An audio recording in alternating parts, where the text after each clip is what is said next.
नमस्कार. आजच्या वेळेस बघायचं येतं नववी गणित भाग 1 त्याच्यामधलं सराव संच 4.3 मधला प्रश्न क्रमांक दुसरा काय दिला आहे. जर 15a वर्ग अधिक 4b वर्ग भागिले 15a वर्ग वजा 4b वर्ग बरोबर 47 भागिले 7 असतील तर पुढील गुणोत्तरांच्या किमती ठरवा. ओके, तर आपण पहिला प्रश्न बघूया. ए भागिले बीची आपल्याला किंमत काढायची किती येते ते यांचा वापर करून 15a वर्ग अधिक 4b वर्ग भागिले 15a वर्ग वजा 4b वर्ग बरोबर 47 भागिले 7. ओके, सर्वप्रथम आपण हे गणित लिहून घ्या. 15a वर्ग अधिक 4b वर्ग भागिले 15a वर्ग वजा 4b वर्ग बरोबर 47 भागिले 7. आता इकडे काय करूया आपण, योग वियोग क्रिया करूया.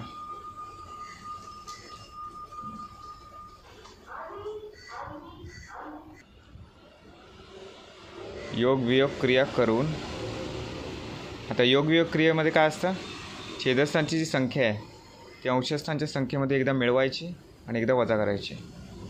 म्हणजे कसं 15a वर्ग जसं तसं लिहूया अधिक 4b वर्ग ह्याला कंस देऊया. एकदा छेदस्थानची संख्येची बेरीज करायची. छेदस्थानची संख्या म्हटली 15a वर्ग वजा 4b वर्ग. ओके, एकदा बेरीज केली आपण आणि एकदा वजाबाकी करायची. या अंशस्थानची संख्या आपण खाली लिहायची. 15a वर्ग अधिक 4b वर्ग वजा 15a वर्ग वजा 4b वर्ग. ओके, छेदस्थानच्या संख्येने आपण एकदा अंशस्थानच्या संख्येसोबत बेरीज केली आणि एकदा वजाबाकी केली. तसंच सेम आपल्याला इकडे करायचं आहे. 47मध्ये 7 एकदा मिळवायचे, 7 एकदा वजा करायचे.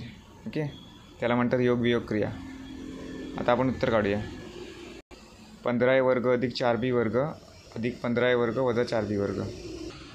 15a वर्ग अधिक 4b वर्ग अधिक 15a वर्ग वजा 4b वर्ग.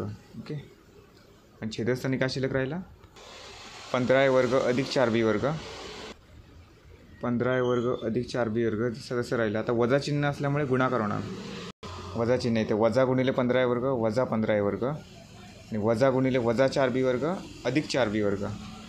तर हे असं गणित येईल. आता इकडे काय करायचं 47 अधिक 7 किती होतात, 54 होतात आणि 47मधून 7 गेले 40 होतात. म्हणजे इकडे 54 भागिले 40 येणार आहे. ओके, आता बघूया 15a वर्ग अधिक 15a वर्ग 30a वर्ग दोघांची बेरीज होते. 4b वर्ग वजा 4b वर्ग हे झालं कॅन्सल, म्हणजे 0 होतं. 0 झालं तर लिहायची काही गरज नाही आपल्याला. 15a वर्ग वजा 15a वर्ग हे सुद्धा कॅन्सल होतं, त्या लिहायची गरज नाही आहे. 4b वर्ग अधिक 4b वर्ग 8b वर्ग बरोबर 54 आणि 40ने भाग जात असेल तर घालून घ्यायचं आहे. आता याला 2ने भाग जातं. बे के बे 2 4 बे 0 0 बे 2 4 बे 7 14. ओके, 27 भागिले 20 भाग गेला आहे. त्याच्यानंतर आपल्याला काय करायचं आहे, ए आणि बीचं उत्तर काढायचं ना. त्यासाठी आपल्याला इथे ए आणि बी शिल्लक ठेवावं लागेल. त्यासाठी आपण 30ला आणि 8ला बरोबर चिन्हाच्या या साईडला नेऊया. म्हणजे काय होणार, 8 इकडे भागिले, इकडे नंतर होणार गुणिले आणि 30 इथे गुणिले, इकडे नंतर होणार भागिले. म्हणजे कसं येईल, ए वर्ग भागिले बी वर्ग बरोबर 30 खाली येतील आणि 8 वरती जातील. 27 गुणिले 8 होईल आणि 20 गुणिले 30 होईल.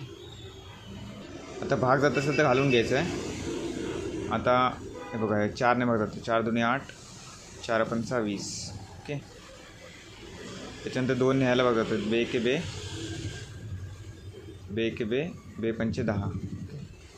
आता 3 न्यायला भाग जातात. 3 5 15 3 9 27.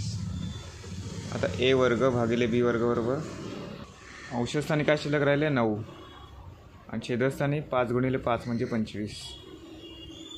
आता दोन्ही बाजूची वर्गमुळे घेऊया.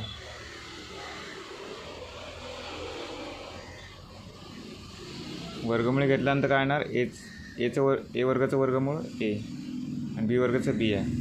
9चं वर्गमूळ काय आहे 3. 3चा वर्ग 9 आहे ना. तसेच 5चा वर्ग 25 आहे. 3 भागिले 5 हे उत्तर आलं ए भागिले बी बरोबर.